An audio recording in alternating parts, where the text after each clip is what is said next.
नमस्कार, स्वागत है आपका कार्यक्रम आपका शहर आपकी खबर में। मैं हूं आपके साथ पारुल। हम आपको बड़ी खबरें बताने जा रहे हैं इस कार्यक्रम के अंदर, जिन पर दिन भर हमारी नजर भी होगी। तो 5 तस्वीरें सबसे पहले आपको दिखा देते हैं और उसमें हम सबसे पहले बात करने वाले हैं मध्य प्रदेश के मंत्री विश्वास सारंग को पश्चिम बंगाल में मिली बड़ी जिम्मेदारी की। दूसरी खबर में हम बताएंगे कि मध्य प्रदेश में निकाय चुनाव से पहले वोटर लिस्ट में हुई गड़बड़ी, शिकायत और सियासत के पीछे क्या है। तीसरी खबर में बात मध्य प्रदेश के निकाय चुनाव में आम आदमी पार्टी की एंट्री की। चौथी खबर में बात सीधी में हुए बस हादसे और हादसे के बाद उठ रहे सवाल की। पांचवी और अंतिम खबर में बात देवास जिले के खातेगांव की, जहां रेत माफियाओं से परेशान ग्रामीणों ने खुद बैरिकेड्स लगा दिए। अब उन्हें धमकी मिल रही है। तो शुरू करते हैं खबरों का सिलसिला। प्रदेश के चिकित्सा शिक्षा मंत्री विश्वास सारंग को मिली बड़ी जिम्मेदारी से।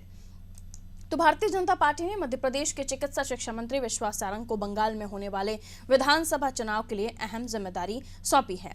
मंत्री सारंग को पश्चिम बंगाल के 3 जिलों का प्रभारी बनाया गया है। वहीं जिम्मेदारी मिलने के बाद मंत्री ने खुशी का इजहार किया और साफ साफ शब्दों में कहा, ममता बनर्जी के कारण पश्चिम बंगाल का गौरव कम हुआ है, लेकिन अब ये बर्दाश्त नहीं होगा क्योंकि पश्चिम बंगाल की जनता बीजेपी के साथ है। साथ ही सारंग ने कहा कि वो पश्चिम बंगाल में बीजेपी के कार्यकर्ताओं के रूप में काम करेंगे, बीजेपी कार्यकर्ता के रूप में वहां पर जिम्मेदारी संभालेंगे।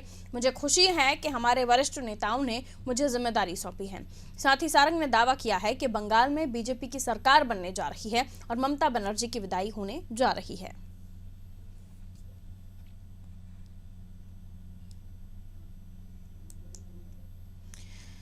तो चिकित्सा शिक्षा मंत्री विश्वास सारंग और इससे पहले नरोत्तम मिश्रा साहब भी बंगाल का दौरा कर चुके हैं, पश्चिम बंगाल जा चुके हैं और वहां से लौटने के बाद किस तरह से सियासत तेज हुई थी ये भी आप जानते हैं। लेकिन कुल मिलाकर ओवरऑल हम देखें, चाहे वो गृह मंत्री अमित शाह हों, चाहे केंद्र के तमाम नेता हों, जेपी नड्डा साहब हों, और हम मध्य प्रदेश की भी बात कर लें तो नरोत्तम मिश्रा साहब, विश्वास सारंग साहब, ये वो नाम हैं जो पश्चिम बंगाल में जाकर अब जिम्मेदारी संभालेंगे। यानी अमित शाह साहब तो लगातार दौरे कर ही रहे हैं, प्रधानमंत्री नरेंद्र मोदी भी लगातार वहां के दौरे कर रहे हैं, जेपी नड्डा साहब भी वहां के दौरे कर रहे हैं। तो बहुत ही गंभीरता से पश्चिम बंगाल के इन चुनाव को बीजेपी ले रही है और किसी भी तरीके से इस चुनाव में जो बीजेपी है वो हार नहीं मानना चाहती। और फिर चाहे वो नेता जो भले ही राज्य में हों लेकिन उनका कद अच्छा हो, वो हिंदुत्व को अच्छे से प्रेजेंट कर पाते हों, इन तमाम चीज़ों को ध्यान में रखते हुए उनका चयन बंगाल के लिए भी किया जा रहा है। हम और समझ लेते हैं। मनोज वर्मा जी हमारा पॉलिटिकल एडिटर है, हमारे साथ इस वक्त फोन लाइन पर मौजूद है, हम और भी समझाएंगे। पश्चिम बंगाल बहुत ही महत्वपूर्ण और खासतौर पर बीजेपी के लिए नरोत्तम मिश्रा साहब भी होकर आ गए। अब चिकित्सा शिक्षा मंत्री विश्वास सारंग को जाने के लिए कहा गया है। वो भी जाहिर कर रहे हैं कि वो खुश हैं कि उन्हें ये जिम्मेदारी दी जा रही, कार्यकर्ता के रूप में काम करेंगे। यानी ये तय है कि, और हम देख भी रहे हैं, ये नेता हिंदुत्व को लेकर बहुत अच्छे से अपनी पार्टी का प्रेजेंटेशन करते हैं, अपनी पार्टी को रिप्रेजेंट करते हैं। तो क्या आप ऐसे ही नेताओं को चुना जाएगा या इसके पीछे कोई और भी आकलन आप कर रहे हैं? ये पर 2 चीजें कि मध्य प्रदेश के बारे में पूरी बीजेपी में कहा जाता है कि यहाँ का जो संगठन है वो पूरे देश में आदर्श इसको माना जाता है कि यहाँ की संगठन बनावट बुनावट है उसको। इसमें जो नेता जुड़े हैं, विश्वास सारंग की बात करें, युवा चेहरा है और युवा मोर्चा के प्रदेश अध्यक्ष रह चुके। उनके समय बीजेपी के युवा मोर्चा को उन्होंने पेट पूरे प्रदेश में बनाई, जिसका लाभ उनको मिल रहा है। पूरा पश्चिम बंगाल अब बीजेपी के टारगेट पे। और हालिया जो चुनावी सर्वे आए 2 दिन पहले, उसमें अमित शाह, जेपी नड्डा भले कह रहे हैं कि बीजेपी अब की बार 200 पार, लेकिन ये सर्वे बीजेपी के 121 से 126 के आसपास सीट दिखा रहे हैं, जो कि बहुमत से दूर है। ऐसे में बीजेपी अपने पूरी ताकत झोंकना चाह रही है। पहले नरोत्तम मिश्रा को 7 जिलों का प्रभार दिया गया था, विश्वास सारंग की ड्यूटी लगी है। वो लगभग 5 साल से कैलाश विजयवर्गीय जो कि बीजेपी के राष्ट्रीय महासचिव है, उनके पास जिम्मा मिला हुआ है। प्रहलाद पटेल जो कि बीजेपी के कद्दावर नेता है, केंद्रीय पर्यटन मंत्री है, वो उनके पास भी कुछ जिलों का जिम्मा है। तो मध्य प्रदेश के साथ साथ कुल जो 42 लोकसभा सीटें हैं उसको बीजेपी ने अपने हिसाब से 6 बड़े नेताओं को जिम्मेदारी दी है। उनमें से 3 नेता मध्य प्रदेश के हैं, जिसमें हमने जैसे बताया कि अब विश्वास सारंग चौथे नेता हो गए जिनको बड़ी जिम्मेदारी पश्चिम बंगाल में मिली है। अब बीजेपी माइक्रो लेवल पर मैनेजमेंट करने जा रही है। तो 7 विधानसभा लोकसभा सीटों की जिम्मेदारी इनके पास थी, नरोत्तम मिश्रा के पास लगभग इतनी जिम्मेदारी कैलाश विजयवर्गीय के पास है, प्रहलाद पटेल के पास है, विश्वास सारंग के पास।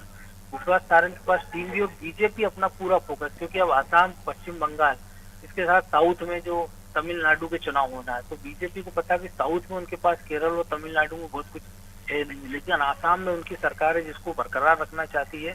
और जो अभी तक जो सर्वे आ रहे हैं निकल के इलेक्शन पूर्व, उसमें बीजेपी की सरकार बनती दिख रही है। बीजेपी अब पूरी ताकत पश्चिम बंगाल में झोंकना चाह रही है, क्योंकि पिछले लोकसभा चुनाव में बीजेपी के पास 2 सीटें थी, 16% वोट था, जिसको उन्होंने अभी जो हाल में जो 2019 के लोकसभा चुनाव हुए उसमें बीजेपी का वोट शेयर 40% हो गया है जी। और लोकसभा में उन्होंने 18 सीटें जीती है। तो बीजेपी की कोशिश यही है कि ध्रुवीकरण के सहारे बीजेपी मजबूती से चुनाव लड़े और जो 10 साल पुरानी ममता बनर्जी की सरकार है उसको उखाड़ फेंके। इसी कारण है कि बीजेपी ने विश्वास सारंग की ड्यूटी भी लगाई और पूरे प्रदेश से और पूरे देश भर के और भी युवा चेहरों को वहां पर चुनाव में लगाया जा सकता है। पर बिल्कुल पूरी ताकत के साथ पश्चिम बंगाल को फतह करने की तैयारी कर ली है बीजेपी ने, लेकिन जिस तरह से सीधे तौर पर टारगेट यही किया जा रहा है, जैसे कि विश्वास सारंग साहब ने भी कहा कि ममता बनर्जी की वजह से पश्चिम बंगाल का नाम कम हुआ है, तो अब जाहिर तौर पर पार्टी का टारगेट पश्चिम बंगाल में बैठी मुख्यमंत्री ममता बनर्जी हैं और उनके किले को हटाकर, उनके किले को ध्वस्त कर कर बीजेपी अपना किला स्थापित करना चाहती है और उसके लिए हर वो चीज़ कर रही है। क्योंकि हम देख रहे हैं प्रधानमंत्री नरेंद्र मोदी के लगातार वहां दौरे, अमित शाह साहब के लगातार वहां दौरे, कैलाश विजयवर्गीय साहब को तो पूरी की पूरी जिम्मेदारी वहां की दी गई है। आने वाले समय में और भी ये दौरों का सिलसिला है या और भी कोई नजर में आपके नेता जिससे जिम्मेदारी मिल सकती है, मध्य प्रदेश का कोई ऐसा नेता आपकी नजर आपको लग रहा हो? देखिए, निश्चित रूप से कि बीजेपी अपने संगठन के लोगों को बेहतर तरीके से जानते हैं। हमने देखा कि तमाम नेताओं को, जैसे कैलाश विजयवर्गीय की बात करें, उनको हरियाणा का प्रभारी बनाया गया था, तब बीजेपी ने पहली बार सरकार बनाई। इसके पहले शिवराज सिंह चौहान हरियाणा के प्रभारी बनाए गए थे। नरेंद्र सिंह तोमर को महत्वपूर्ण जिम्मेदारी मिली है, नरेंद्र सिंह तोमर को केरल का भी जिम्मा दिया गया। इसके पहले नरेंद्र सिंह तोमर उत्तर प्रदेश के भी प्रभारी रह चुके हैं। तो बीजेपी में यह सिलसिला नया नहीं है, क्योंकि ये वो लोग हैं जिनकी ड्यूटी लगाई है, जो संगठन की जमावट को समझते हैं। अमित शाह के भरोसेमंद लोगों की टीम में शामिल है। और जेपी नड्डा की बात करें तो मध्य प्रदेश का उनका पुराना नाता रहा है। जबलपुर की जो सांसद है, जबलपुर में उनका जेपी नड्डा का ससुराल है और जेपी नड्डा भी एकदम युवा अध्यक्ष कहे जाते हैं। उनकी पहली परीक्षा बिहार में हुई थी जहाँ वो पास हो गए थे। तो विश्वास सारंग के अलावा मध्य प्रदेश के और भी तमाम सारे कई ऐसे नेताओं की ड्यूटी बीजेपी चुनाव में लगा सकती है, क्योंकि बीजेपी अपनी पूरी ताकत वहां झोंकना चाहती है।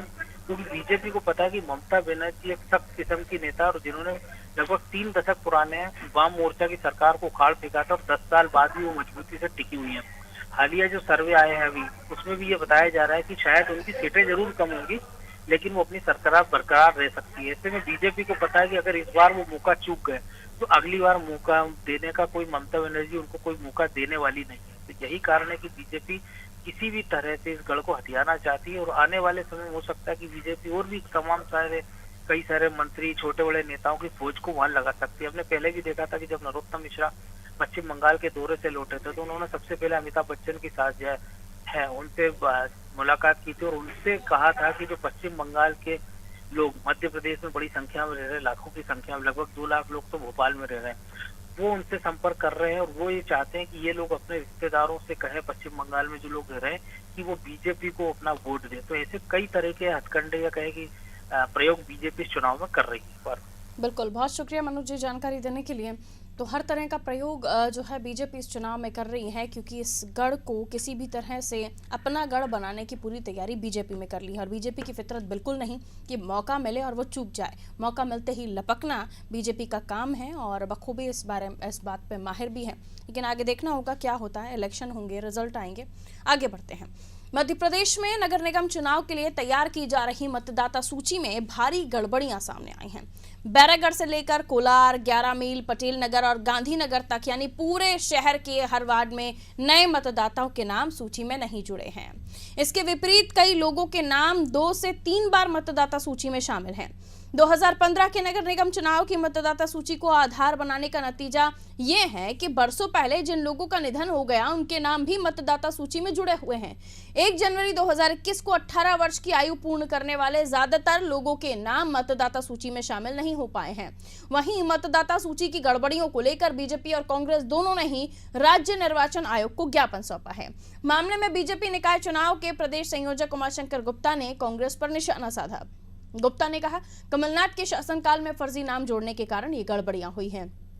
एक सप्ताह तक दिन रात लगकर भी कार्यकर्ता सारी गड़बड़ियां नहीं पकड़ पाए।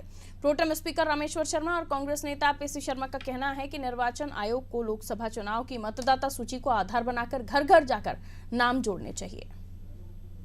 वैभव गुप्ता विशेष संवाददाता हमारे साथ इस वक्त फोन लाइन पर मौजूद हैं। मतदाता सूची जितने भी लोग होंगे वो तय करेंगे कि किसकी सरकार बननी है, या नगर सरकार की हम बात कर लें, महापौर किसका बनना है। ये वोटर्स ही तो होते हैं जो सरकार बनाते भी हैं, सरकार गिराते भी हैं। लेकिन अगर इन्हीं में झोल हो तो भला कैसे हम कहें कि निष्पक्ष चुनाव होंगे। हमने अपने दर्शकों को भी बताया वैभव कि कई ऐसे नाम हैं जो 3-3 बार हैं, कई ऐसे लोग हैं जिनकी मृत्यु हो चुकी है लेकिन उनके नाम हैं, और जो युवा मतदाता हैं जिनकी उम्र अब 18 साल की हुई है उन्हें जोड़ना ही भूल गए। ये किस तरह से सूची बनाई गई थी, घर घर जाकर सूची बनाई गई थी, लेकिन अब ढूंढने के बाद 1 हफ्ते से लगे हुए हैं लेकिन ढूंढ नहीं पा रहे हैं कि कितनी गड़बड़ियां कहाँ कहाँ। गड़बड़ियां बहुत सारी हैं। मतलब जिसका देहांत हो चुका है उसका नाम वोटर लिस्ट में है, और जो हाल ही में 18 साल का हुआ है उसका नाम वोटर लिस्ट में नहीं है। 50 लाख से ज्यादा मृतकों के नाम वोटर लिस्ट में शामिल कर लिए गए हैं, जबकि हाल ही में करीबन 1 लाख पूरे प्रदेश भर की बात की जाए तो ऐसे युवा हैं जिनका नाम वोटर लिस्ट में शामिल होना। और पाल जी अब कह रहे थे कि शायद वोटर होता है आधार जिसके आधार पर सरकारें गिरती हैं और बनती है, लेकिन जिस तरीके से हमने उपचुनाव में देखा लगता है एग्जाम्पल सेट देखने को मिला, जो कि बहुत रेयर केस होते हैं, जो कि मध्य प्रदेश में हमने जिन उन पलों को भी देखा है कि लोकतंत्र का आधार वोटर है, लेकिन जिस तरीके से विधायकों ने एकदम से पाला बदल लिया और मध्य प्रदेश में सरकार गिर गई। इसके साथ हम जो वोटर लिस्ट की बात कर रहे थे तो कांग्रेस और बीजेपी दोनों के लिए नगरीय निकाय का चुनाव बेहद महत्वपूर्ण है। कांग्रेस की ओर से जहां प्रभारियों की तैनाती कर दी गई है, जल्दी प्रत्याशियों के नामों का ऐलान कर दिया जाएगा, लेकिन अगर वोटर आपके पास नहीं होंगे तो आप कितनी भी तैयारियां कर ले आपकी तैयारी धरी की धरी रह जाएंगी। वहीं बीजेपी की ओर से जो जिम्मेदारी सौंपी गई है वो पूर्व मंत्री हिमाचल गुप्ता को सौंपी गई है, जो कि हर वार्ड पर जो वोटर सूची तैयार होती है उसका वेरिफिकेशन करवा रहे हैं। तभी राजनीतिक दलों को ये चीज पता चली कि 50,000 से ज्यादा जो मृतक हैं जिनकी मौत हो चुकी है उनके नाम वोटर लिस्ट में शामिल कर दिए गए हैं। और हाल ही में जो वोट देने लायक उनकी उम्र 18 साल के पार पहुंची उनके नाम वोटर लिस्ट में शामिल नहीं कर दिए गए हैं। इसके साथ ही कुछ वार्ड में तो ऐसा हुआ है कि जो मतदाता उसका वार्ड ही चेंज कर दिया, उसका पता ही चेंज कर दिया है। जो सालों से एक स्थान पर रह रहा था, जो हमेशा वोट देते आया, लेकिन अब उसका दूसरा वार्ड कर दिया गया है, क्योंकि सबसे छोटा चुनाव होता है, पार्षद जो चुनाव होता है उसमें प्रत्येक वोट की अपनी अहमियत होती है। जो हार जीत होती है वो 150 वोटों से होती है, तो ऐसे में एक एक वोट बेहद महत्वपूर्ण होगा। और 50 जब मृतक होंगे तो फिर कैसे हार जीत बदल भी सकती है। तो इसको लेकर दोनों ही दलों ने अपनी अपनी जो आपत्तियां हैं वो निर्वाचन आयोग में दर्ज करा दी हैं, क्योंकि निर्वाचन आयोग को 20 फरवरी तक सभी दावे आपत्तियों का निराकरण करना है। तो अब देखना होगा कि कम वक्त बचा है, केवल 2 से 3 दिन का वक्त बाकी है। कैसे में कैसे फिर वोटर लिस्ट की छानबीन करके सही वोटर को उसमें स्थान देना है। इसके साथ ही जो मृतक हो चुके हैं जिन्होंने शहर को छोड़ दिया उनका नाम वोटर लिस्ट से हटाना भी है। तो अब बेहद महत्वपूर्ण जिम्मेदारी राज्य निर्वाचन आयोग के कंधों पर है। बिल्कुल, बेहद महत्वपूर्ण जिम्मेदारी राज्य निर्वाचन आयोग के कंधों पर है, और कितनी जल्दी वो इसे पूरा कर पाते हैं, क्योंकि अब जांचना होगा तो दोबारा से सारी कैलकुलेशंस होगी, सबके नाम फिर से टैली किए जाएंगे, तो वक्त कम है और निर्वाचन आयोग के सामने चुनौती बड़ी। हाँ, चुनौतियां बहुत ज्यादा है और चुनौतियां और ज्यादा बढ़ने जा रही है, क्योंकि जिस तरह से राजनीतिक दलों ने एक कमेटी गठित कर दी है वो लगातार वार्तालाप भी कर रहे हैं और शिकायती आवेदन भी राज्य निर्वाचन आयोग में पहुंचा दिया गया है राजनीतिक दलों के द्वारा कि आपकी गलतियों का खामियाजा हमें ना भुगतना पड़े और मध्य प्रदेश में निष्पक्ष चुनाव कराने की जिम्मेदारी आपकी है। और जिस तरह से लोकतंत्र की जो परिभाषा, अगर एक भी वोटर अपना वोट नहीं दे पाए तो कहीं ना कहीं वो निर्वाचन आयोग की ही कमी उजागर करे, क्योंकि लगातार राज्य निर्वाचन आयोग के द्वारा जागरूकता अभियान फैलाया जा रहा है, किया जा रहा है कि जो वोटर 18 साल की उम्र को क्रॉस कर चुके हैं उनका नाम वोटर लिस्ट में होना चाहिए। तो आपके द्वारा जो जागरूकता अभियान किए जाते हैं, चाहे वो चुनाव को लेकर हो, चाहे वो वोटर लिस्ट को लेकर हो, आप ही इसमें इतनी गलतियां करेंगे, इतनी कमियां निकल आएंगी, तो कहीं ना कहीं जो आरोप है, जो प्रत्यारोप है और जो लापरवाही आपके अधिकारियों के कंधों पर ही आएगी। बिल्कुल, बहुत शुक्रिया वैभव जानकारी के लिए। तो लापरवाही ना करते हुए ये सुनिश्चित करना होगा कि कोई भी ऐसा व्यक्ति जो वोट देने के लिए पात्र है वो छूट ना जाए। मध्य प्रदेश में निकाय चुनाव के लिए बीजेपी और कांग्रेस ने अपने पत्ते नहीं खोले हैं, लेकिन आम आदमी पार्टी ने नगरीय निकाय चुनाव में आगाज कर दिया है। पार्टी ने मंगलवार को 107 उम्मीदवारों की पहली सूची जारी कर दी। इसमें महापौर, अध्यक्ष और पार्षद पद के उम्मीदवार शामिल हैं। अब पहली ऐसी पार्टी है आप पार्टी जिसने चुनाव की तारीख घोषित होने से पहले ही उम्मीदवारों को मैदान में उतारना शुरू कर दिया है। पार्टी के प्रदेश अध्यक्ष पंकज सिंह ने बताया, साफ सुथरी छवि के लोगों को टिकट दिए गए हैं। पार्टी स्थानीय मुद्दों पर लोगों के बीच जाएगी और भाजपा कांग्रेस का विकल्प बनेगी। सिंह के मुताबिक महापौर, नगरपालिका अध्यक्ष और पार्षद पद के लिए पार्टी को 1169 आवेदन मिले थे। इनमें से पहली सूची के लिए 107 नाम तय किए गए हैं। दूसरी सूची जल्द जारी कर दी जाएगी। आपको बता दें, पहली सूची में भोपाल नगर निगम से 10, इंदौर से 5, ग्वालियर से 7, जबलपुर से 7, सागर से 2, रीवा के 4, सतना के 2 पार्षद उम्मीदवारों के नाम घोषित किए गए हैं। इसके अलावा नीमच, नया गांव, अठाना, जीरन, कटनी, दमोह, सीधी, ब्योहारी, सिंगरौली, सबलगढ़, विजयपुर, उज्जैन, सुठालिया और बुरहानपुर के पार्षद उम्मीदवारों के नाम घोषित किए जा चुके हैं। तो आप पार्टी फिलहाल तो इस मामले में आगे चल रही है।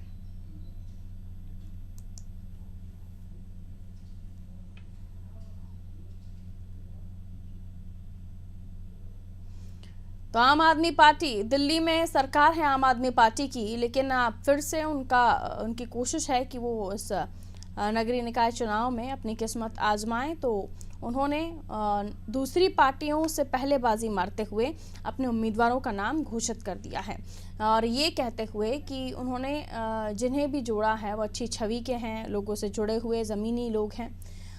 लेकिन कितना वो काम कर पाते हैं देखने वाली बात होगी और क्या ये प्रेशर बनाने की कोशिश है दोनों ही पार्टियों पर, ये भी हम समझने की कोशिश करेंगे। रत्नाकर त्रिपाठी जी हमारे न्यूज़ हेड हमारे साथ इस वक्त फोन लाइन पर बने हुए हैं। आम आदमी पार्टी के 107 उम्मीदवार रत्नाकर सर, और ये भी कि इन को मैदान में उतारने के लिए पार्टी का यही कहना है कि वो जनता के बीच में जा सके, काम कर सकें, यही एक मकसद है। उसके अलावा क्या आपको लगता है क्या ये प्रेशर बनाने की कोशिश है, इससे किसी तरह का कोई फर्क दूसरी पार्टियों को पड़ता है? क्योंकि ये तो दोनों में ही प्रतिस्पर्धा रहती है कि कौन उम्मीदवार पहले घोषित करता है, लेकिन इस मामले में तो आम आदमी पार्टी थोड़ा आगे निकल गई। जी, दरअसल आम आदमी पार्टी की अगर हम दूसरी पार्टियों से स्थिति कंपेयर कर रहे हैं, खासतौर से बीजेपी और कांग्रेस से, तो उसके लिए उम्मीदवार घोषित करने में कोई जोखिम जैसी स्थिति नहीं है और पार्टी न तो किसी फायदे की स्थिति में इस चुनाव को लेकर न नुकसान की स्थिति में। जब उन्होंने विधानसभा चुनाव में कैंडिडेट उतारा भोपाल से आलोक अग्रवाल को, तो उसके बाद से तो बड़े संजीदा किस्म के आरोप ये तक लगे थे कि जो प्रत्याशी जो लोग बने थे, बड़े प्रत्याशी जो बने थे, उन्होंने नेताओं से अपने चुनाव कैंपेन के लिए चंदा लेकर वो सारी राशि हड़प ली, चुनाव जीतने में कोई इंटरेस्ट शो नहीं किया। तो इस तरीके के भी आरोप लगे थे। लेकिन एक सीधी सी बात ये रहती है कि जिन सीटों पर आप इस स्थिति में रहते हैं कि कांग्रेस या बीजेपी के वोट काट सकें, जहां पर एक कमिटेड वोटर अगर आप अपना कोई इस्टेब्लिश कर सकें, तो वहां आपको डैमेज करने का एक तरीके से आपका न्यूसेंस वैल्यू माना जाता है दोनों पार्टीज के लिए।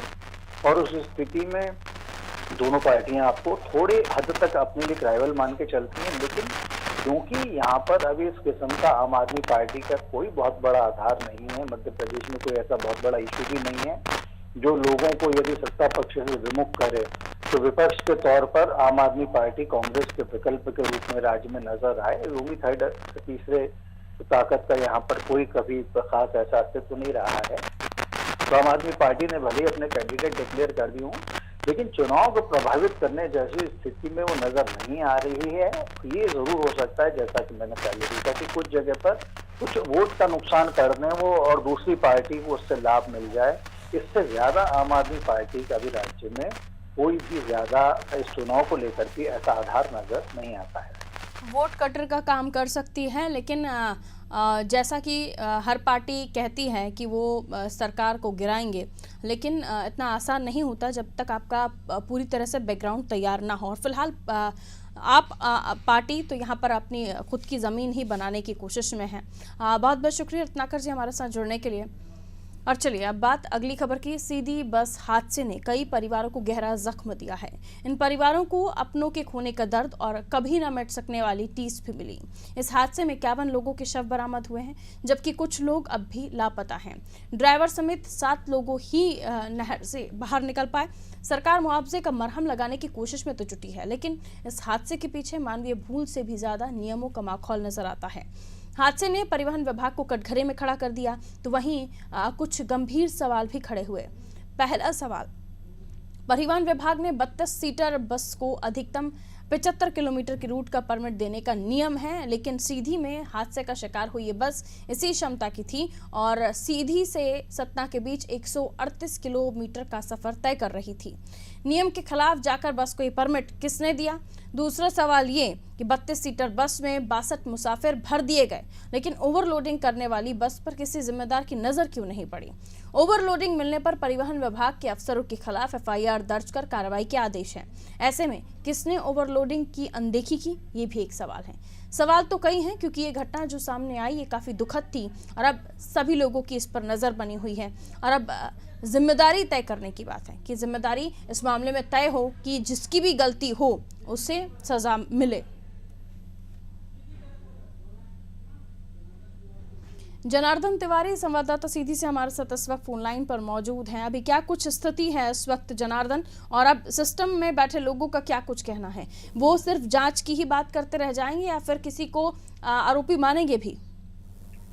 जैसा कि आपको बता दें कि रात को पुलिस ने ड्राइवर को उसके ग्राम हरदी से गिरफ्तार कर लिया है और उसे पूछताछ जारी है। ड्राइवर सिर्फ इतना बता रहा है कि बस में एक कट की आवाज आई, इसके बाद बस सीधे नदी में नहर में जा गिरी है और पुलिस प्रशासन जो है तो उससे पूछताछ करेगी, आखिर घटना का पता लगा रही, घटना का कारण क्या है, किस कारण से बस नहर में गई, इसी की सब जांच कर रहे हैं।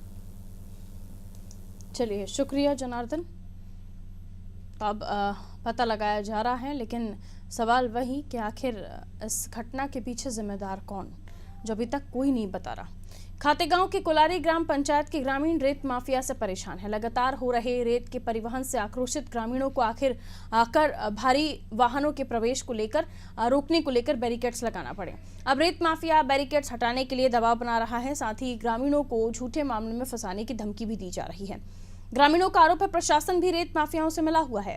प्रशासन के कर्मचारी भी बैरिकेड्स हटवाने के लिए कोलारी गांव पहुंचे थे, जिसके चलते ग्रामीणों ने SDM को भी ज्ञापन सौंपा है, जिसमें बैरिकेड्स नहीं हटाने और रेत का अवैध परिवहन तत्काल बंद कराने की मांग की गई।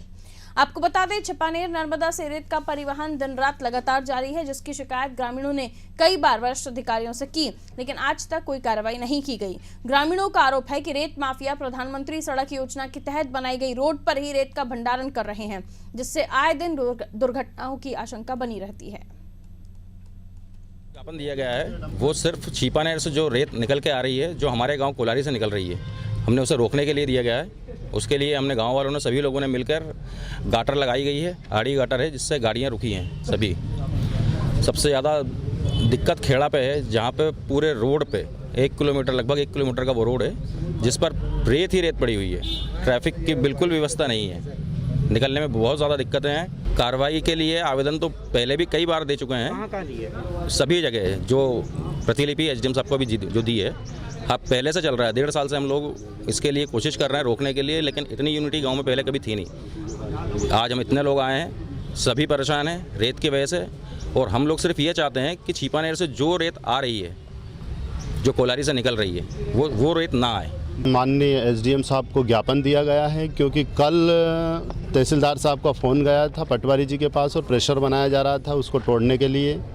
शायद इनकी कुछ रेत माफियाओं से मिली भगत होगी और मुझे भी, मेरे ऊपर भी झूठी कार्रवाई करने की धमकी दी गई है, लेकिन मेरे ऊपर सब कार्रवाई हो चुकी है। अब ये 20 दिन बचे हैं मेरे कार्यकाल के, इसमें देखते हैं क्या होता है। नहीं, अभी तक कोई कार्रवाई नहीं हुई ना, रेत के संबंध में अभी तक कोई कार्रवाई नहीं हुई है। मुझे यहाँ के प्रशासन से डर है, मेरे ऊपर ये रेत माफिया ये कुछ भी कार्रवाई करवा सकते हैं मेरे ऊपर। उनके लोगों द्वारा मुझे जान से मारने की भी धमकी दी गई है और उसके लिए मैंने माननीय SP साहब को आवेदन भी लगाया है। ये कुछ ग्राम पंचायत कोलारी के सरपंच और अन्य ग्रामवासी आए थे। इनका आरोप यह है कि कई व्यक्तियों द्वारा विभिन्न रेत की खदानों से अवैध उत्खनन करके और ओवरलोड वाहन चलाए जा रहे हैं, जिसमें गांव की सड़क खराब हो रही है और लोगों को जान माल का खतरा है। इस संबंध में इन्होंने जो आवेदन दिया है उसका हम संबंधित विभाग को कार्रवाई हेतु पत्र जारी कर रहे हैं, जैसे RTO है, माइनिंग है, तहसीलदार, थाना प्रभारी, और जो भी नियमानुसार कार्रवाई होगी वो समय पर की जाएगी।